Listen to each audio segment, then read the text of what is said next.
पहलगामच्या बेसरन व्हॅलीमध्ये पर्यटकांवरती झालेल्या हल्ल्याला आज 1 महिना पूर्ण. दहशतवाद्यांच्या गोळीबारामध्ये 25 पर्यटक आणि एका स्थानिकासह 26 जणांचा मृत्यू. लष्कर-ए-तोयबाशी संबंधित द रेझिस्टन्स फ्रंटनं घेतली हल्ल्याची जबाबदारी. पाकिस्तानचा पर्दाफाश करण्यासाठी भारताची मोहीम सुरू. कनिमोळींच्या नेतृत्वाखालील खासदारांचं शिष्टमंडळ आज रवाना होणार.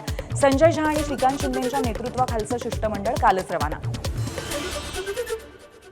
पाकिस्तानकडनं नेपाळमार्गे भारतामध्ये घुसखोरी करण्याचा प्रयत्न. नेपाळमार्गे बांगलादेशी आणि पाकिस्तानी दहशतवाद्यांना भारतात पाठवण्याचा कट असल्याची माहिती. तर नेपाळकडनं येणाऱ्या प्रत्येकाची कसून तपासणी.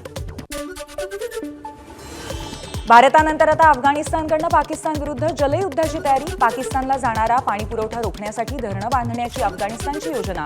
बलूच सामाजिक कार्यकर्त्यांचा दावा.